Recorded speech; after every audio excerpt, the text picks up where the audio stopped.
Hi, I'm Linda Bergquist. I'm sitting in my home in San Francisco where my family has lived for about 15 years and where I work as a church planter, as a part-time teacher, and more recently as an author. This is a city where paradigm shifts and aha moments and beta shifts of all kinds happen on a regular basis. So I'd like to tell you about one of those times when somebody wrote me a note about how illogical it seemed to him that there was such a thing as a book about atheism. He asked why anyone would bother writing a book like that about the non-existence of something.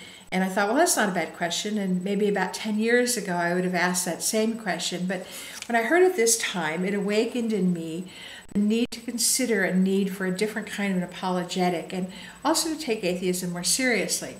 So 3 reasons actually surfaced at that time for me. First one has to do with a more contextualized apologetic. The concept of nothingness, and maybe even more accurately, the concept of zero, has changed dramatically in our culture. In fact, the first decade of this millennium is called the decade of zero by some people. There was an important book called The Nothing That Is, The Natural History of Zero, written by Robert Kaplan, The Change of the Millennium.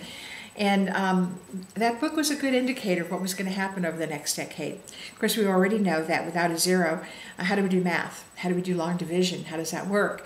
And the concept of zero as a placeholder was really a gift to the world. But we learned much later to use it as a real number and not just as a placeholder. Now, in our own generation, a new table of elements has been conceived, actually in 2005, and though it's not widely accepted, an element with an atomic weight of 0 is in the center of this periodic table of elements.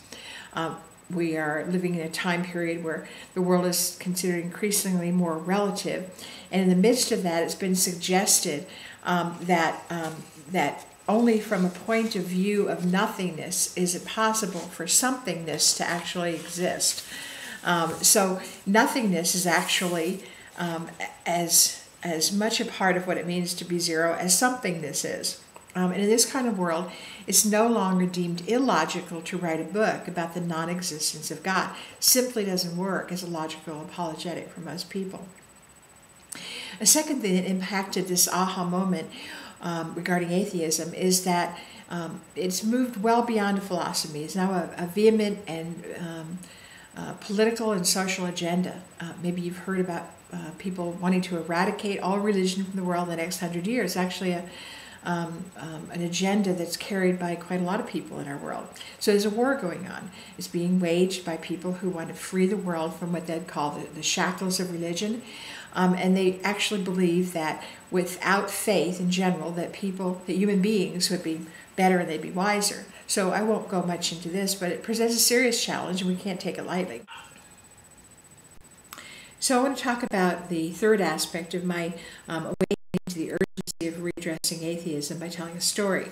I was at a party where there were some professors from Stanford University, and they didn't know anything about me and didn't know that I was a Christian, etc.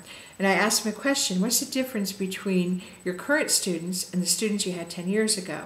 And one of them answered right away. He said the biggest difference is spiritual. He said, now what we have is either fundamentalists or atheists. I miss the spiritual middle. Well, I was surprised, but the other professors actually answered the same.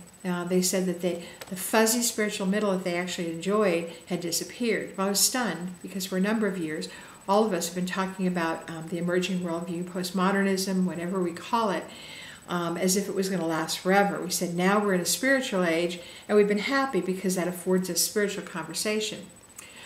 So I did some study. I contacted friends. I did some interviews, and sure enough, I found the same thing, that the younger the person was, the less likely they were here to be interested in spiritual conversation. I know that's not an in-depth analysis, but it's definitely a piece I can't ignore. It seems like that spiritual bubble we thought would last a few generations maybe is already disappearing. And it also seems huge to me that those of us who live in places that are just beginning to experience it need to understand the urgency that it presents. So again, the aha moment for me to reconsider atheism, to work towards a better, more contextually relevant apologetic, and then to be more serious about our encounter with it. Thanks.